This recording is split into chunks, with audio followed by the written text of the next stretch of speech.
All right. So we have Lori with us tonight on our podcast here at Empowering Her. And Lori, I just want to thank you so much for coming on and spending your time and your wisdom and your experience to share with my students and what will look like it's going to be the students of the entire district and possibly much larger. This is growing like crazy, which I think is great so that we can bring awareness to the students. But I don't want to steal the limelight on this because this is about you. So why don't you give us a little bit background about what you did after you left high school up to what you are doing now?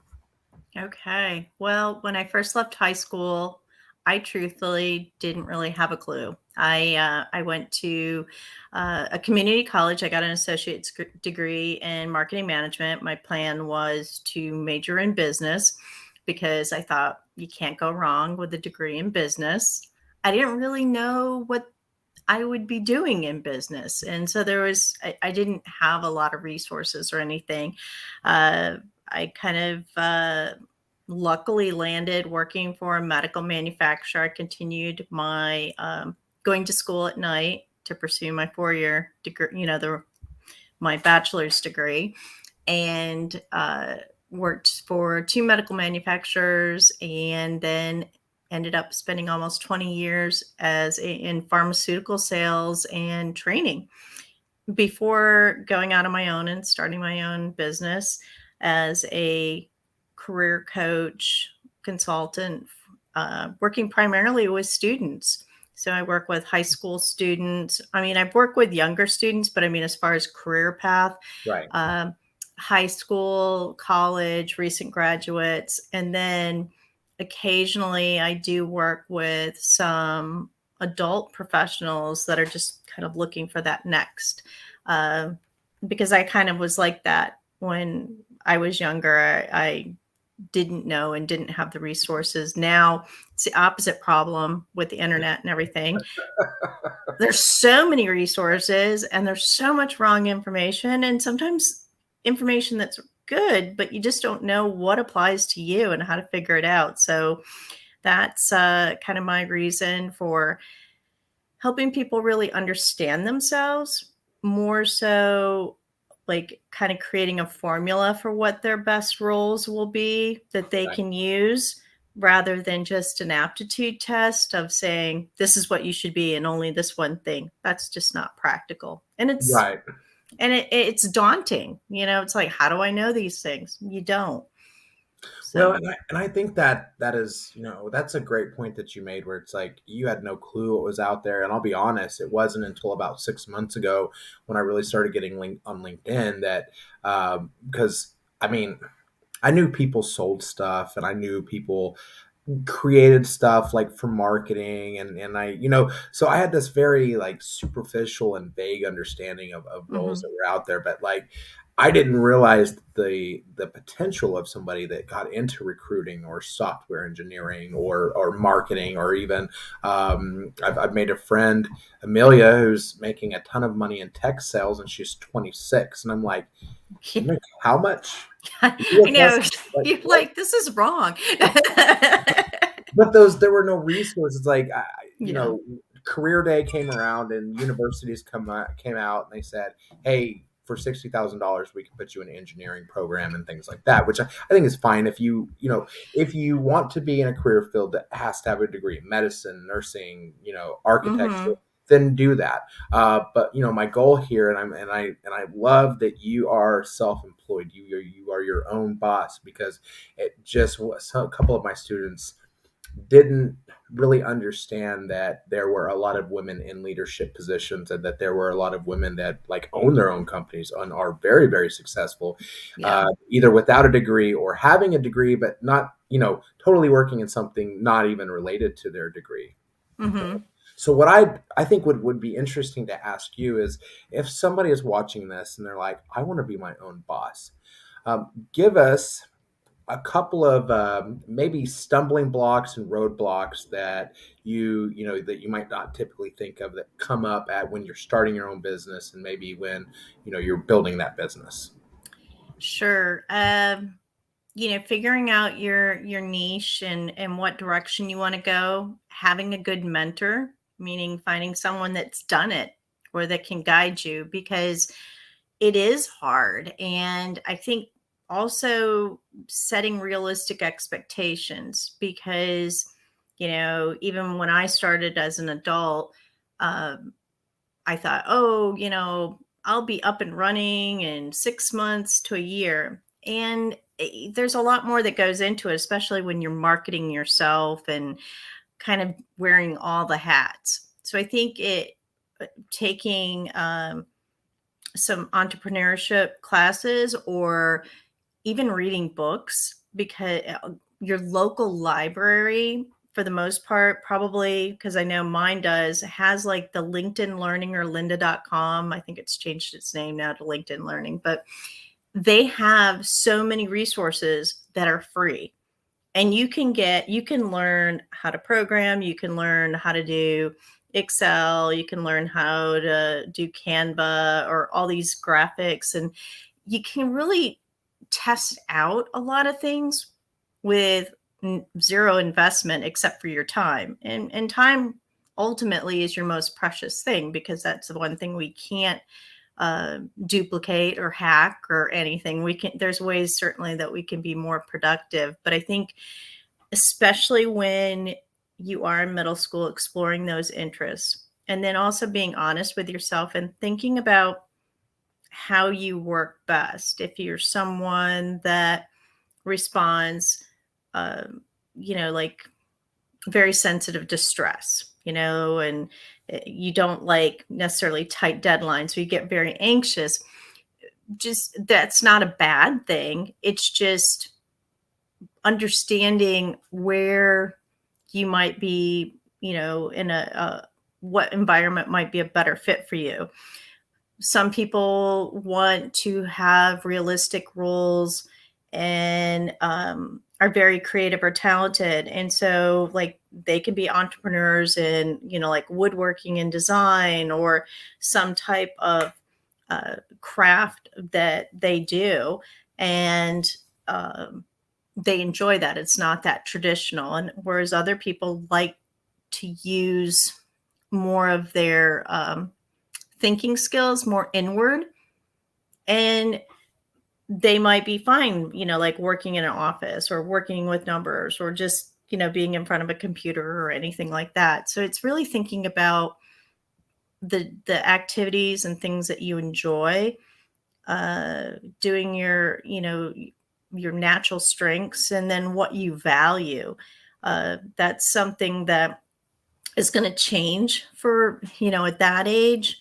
But by probably like your junior, senior year going forward, you're certainly going to be influenced by family members and prominent people in your life. But then you might have a definite idea of like somebody might be pushing you towards a stable career, because they want the best for you. They don't want you to have to struggle. And there's nothing wrong with that, because we all have to be like pay our bills and make feasible choices, right? Absolutely. But where, someone might be more of a risk taker, they may really thrive on that challenge or adventure, then that's not good advice for them, because they may not want to do that, or like even making a difference. A lot of people want to make a difference in their work, and there's nothing wrong if that doesn't come up, but some people need to make a direct impact. uh, Other people are okay being part of the process, like, in school or something, you work on a project, you helped bring that, to the completion. And I think that starting to think about these things, and I know I'm throwing a lot out there, but it really is a great time, because you do have time. You do have time to explore. Start talking to people about, things that interest you.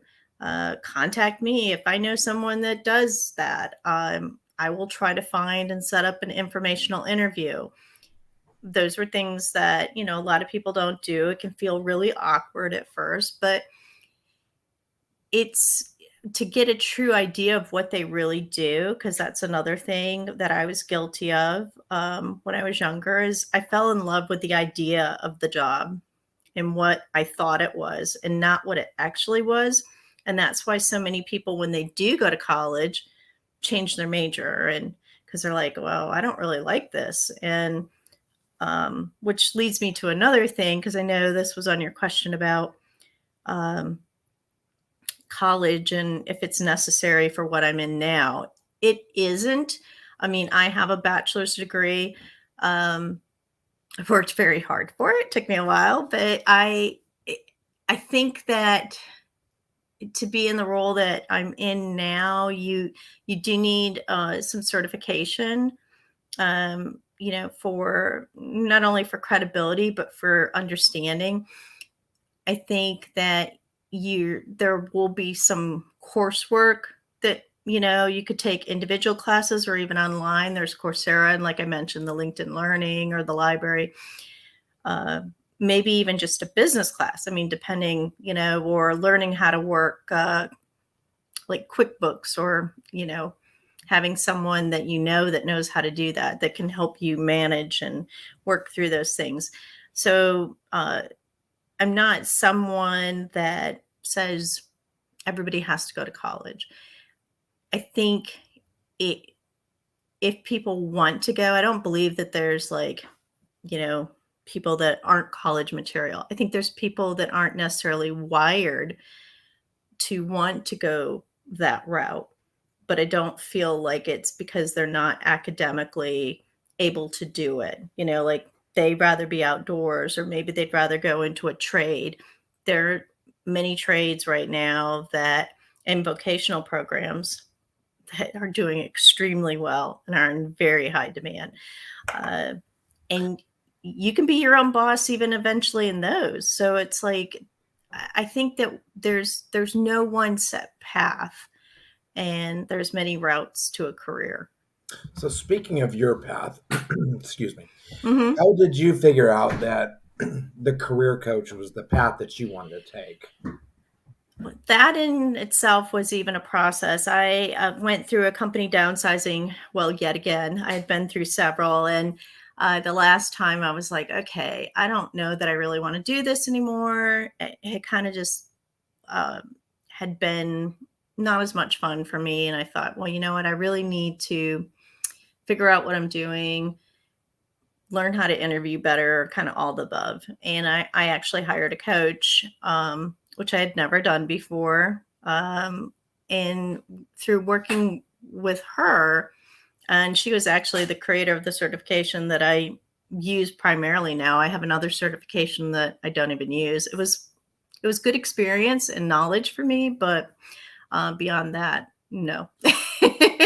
But yeah, so I worked with her as like a job seeker, and then kind of I'd always been interested in training in a corporate like sales team setting, because I had done that in my role as a sales rep. So that was kind of like how I envisioned it. I never thought of like working one on one or helping someone with their career. It was more about like teams and communications and training. And then the more I learned about this, and um, kind of saw her certification kind of come together, because at the time I went through it, it didn't have a name. It was just kind of like her thing. Uh, I just, I said, do you think I could do something like this? And she's like, oh yeah, yeah, this would be great. I think you'd be, you've like got everything there. And 3 years later, I'm finally kind of getting my footing, I guess, my traction. And that's my fault. I mean, again, there was kind of a lot of debate of like who I wanted to work with, and how. I think that's where like the, having that mentorship and just really kind of thinking about things can help you really get clear. But yeah, I mean, it was kind of like transitioning. Like I still like working with teams. I still do workshops on occasion, but it was just kind of a different avenue. It's like, a teacher moving to adult learning, or working in a corporate setting teaching training. And so it's a different audience, but it's similar.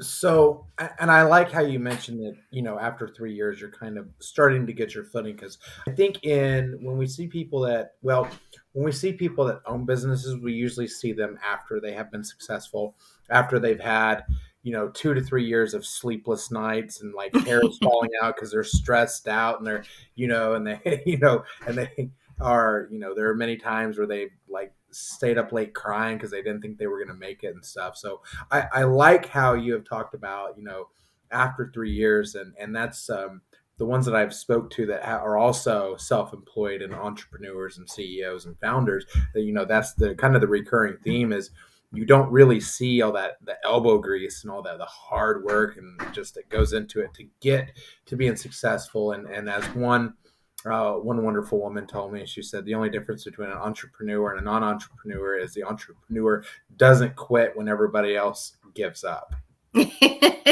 Either that or we're just gluttons for punishment. But yeah, Yeah. I mean, I don't know, but I think when you're like determined and you want it to work, you figure out a way. But I think it's an important message for, especially for students, but even adults fall guilty of this, like everywhere you look on social media. Oh, I just made $5,000 and I didn't do a thing, it did it all for me. Just, inbox me. And there are people that are making money.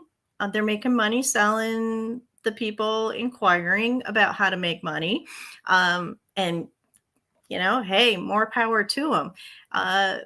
But most of those people, again, it's like, it's that, what I call kind of like the Instagram filter of what they want you to see. They want you to see the successful so that you buy into it. They want you to see everything. And there are people that have figured out how to make social media work for them. And there are influencers and different people, but it's not the majority. I mean, I think you can make some money, but not everybody's just going to be a YouTube influencer or anything, or at least not overnight. It takes time. And I think that, um, like those, like you said, you have to kind of like, I always think of like the Wizard of Oz. You have to pull back the curtain and see the man behind the curtain who's making everything go. And, Well, that's what I spoke with Amber last night, and she is an Instagram marketer. So she does some influencing and stuff, and of course, and so she kind of laughed and she goes, "Everybody thinks I play all day, yeah, and out on Instagram." And she goes, "I am."